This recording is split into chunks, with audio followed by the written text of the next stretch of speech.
산악인 김영미 대장이 한국인 최초로 무보급 단독 원정 남극점 도달에 성공했습니다. 믿을 수 없는 기적과 같은 기사가 우리를 놀라게 했습니다. 그녀가 이뤄낸 기록은 전 세계의 산악인들을 놀라게 만들었는데요.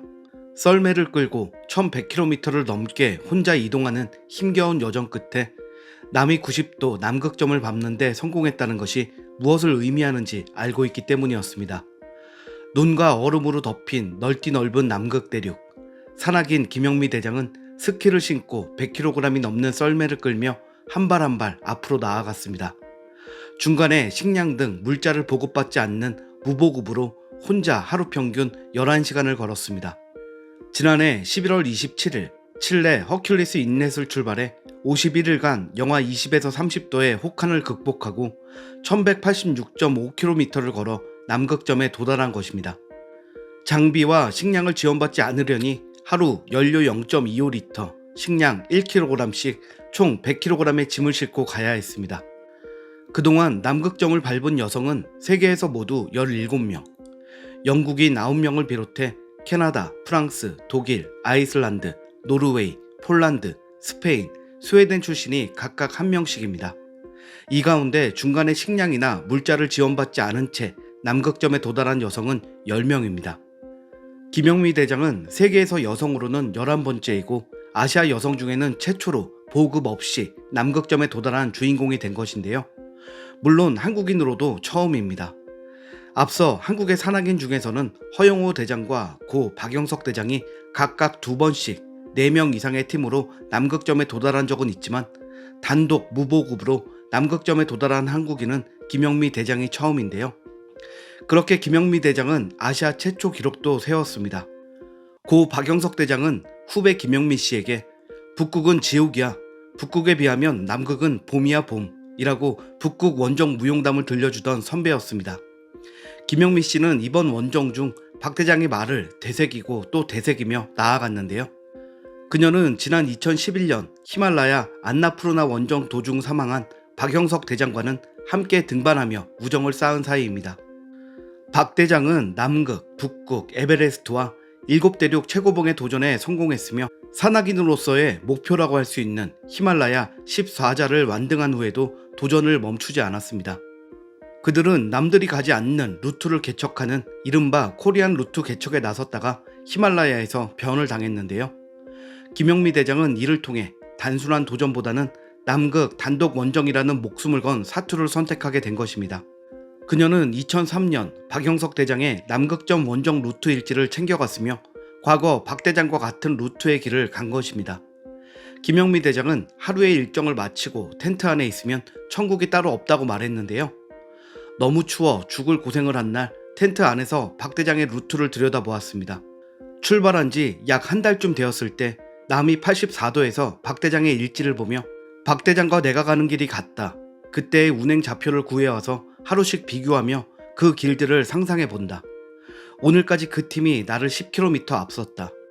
그때가 19년 전이라니 믿을 수 없고 박 대장님도 나보다 2살이나 젊었다니 놀랍다. 이곳은 시간과 공간을 혼란스럽게 만든다 라고 했습니다. 또한 박 대장의 단골 무용담 중 하나는 바로 북극이었다 라고 했는데요. 박 대장은 세상에 지옥이 있다면 그곳이 바로 북극이야 라고 했었던 것입니다. 김영미 씨는 글쎄 대장님은 북극에 비하면 남극은 봄이라고 했는데 남극은 왜 이리 춥지? 북극은 도대체 얼마나 추운 거야? 라며 상상력을 자극하기도 했습니다. 김영미 씨가 출발한 지 40일 차에는 위기를 넘어 극한 상황에 처하게 되자 이젠 눈도 지겹고 춥고 고통스럽다. 계속 눈이 내린다.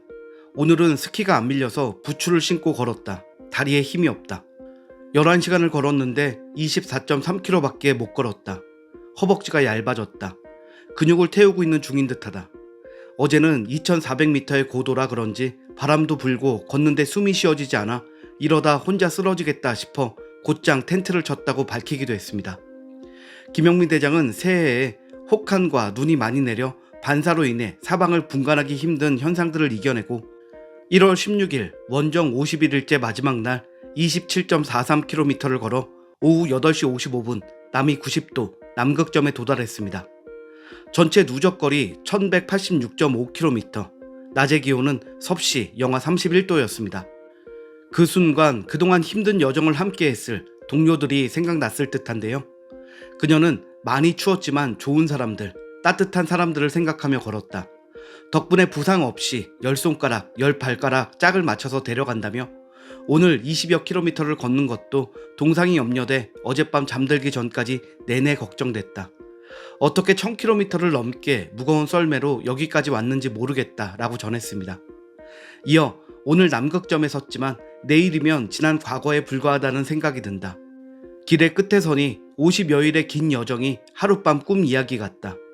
춥고 바람 불던 날들, 흐리고 배고프던 시간들이 버거웠지만 그래도 돌이켜보면 맑고 따뜻한 날이 훨씬 더 많았다며 모두 행복하시길 가장 남쪽 끝에서 차갑지만 맑고 따뜻한 기도를 보낸다고 이야기를 마쳤습니다. 이번 김용미 대장의 역사적인 기록을 보니 우리나라가 처음 남극점 여정에 성공한 날이 궁금해졌는데요. 우리나라는 1994년 1월 11일 오전 6시 30분 남위 90도 남극점에 대한민국 태극기를 꽂았습니다. 영하 30에서 40도의 혹한과 초속 40m가 넘는 폭풍설을 뚫고 장장 40일간 1400km에 달하는 거리를 건너온 초인적 탐험가는 허영호 대장과 김승환, 유재춘, 홍성택 4명의 한국 남극점 탐험대였습니다. 이들의 도전 성공으로 인해 한국은 1911년 12월 14일 노르웨이 아문센 탐험대가 인류 최초로 남극점에 선 후 도보로 탐험에 성공한 4번째 나라가 되었습니다. 그 당시 도보로 성공한 나라는 영국, 이탈리아, 일본뿐이었는데요. 우리나라의 성공이 더욱 특별했던 이유가 있습니다. 우리나라 팀은 44일간이라는 경이적인 기록으로 남극점 정복에 성공한 것이며 이는 바로 전해인 1993년 1월 같은 거리를 탐험한 일본 원정대의 67일 기록을 23일이나 줄인 대기록이었기 때문입니다.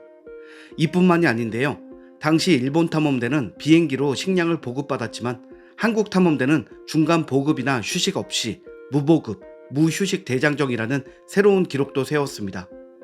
허영호 대장을 비롯한 대원 4명은 1인당 120kg의 장비와 식량을 썰매에 싣고 오로지 도보를 통해 남극점에 도달한 것입니다. 당시의 보도에 따르면 1993년 12월 중순 한국일보 취재진이 중간 취재를 위해 세스나기를 띄웠을 때 보급 의사를 물었지만 탐험대는 이를 완강히 거부했다고 하는데요. 먹는 것에 대한 엄청난 고통에 시달렸지만 무보급 극점 도달이라는 애초의 목표를 이루기 위해서였다고 합니다. 남극은 세계 최고봉 에베레스트, 북극과 함께 지구의 3극점으로 불리는데요. 1977년 9월 15일 고상돈이 세계 최고봉 에베레스트 정상에 올랐고 1991년 5월 7일 최종열과 신정섭이 북극점을 밟는 데 이어 허영우, 김승환, 유재춘, 홍성택 등 4명의 대원이 걸어서 남극점에 도달함으로써 지구의 3극점 모두에 한국인의 발자취가 새겨지게 되었습니다. 이런 기록들을 보니 역시 한국인의 의지와 끈기는 세계 최고라고 할 만한 듯합니다. 그들의 집념과 투혼은 국민 모두에게 큰 감동을 주었는데요. 앞으로도 계속될 도전에 언제까지나 산을 사랑하는 마음을 잃지 않는 산악인으로 오래 빛나기를 바랍니다. 오늘 준비한 소식은 여기까지입니다. 구독과 좋아요 부탁드릴게요. 시청해주셔서 감사합니다.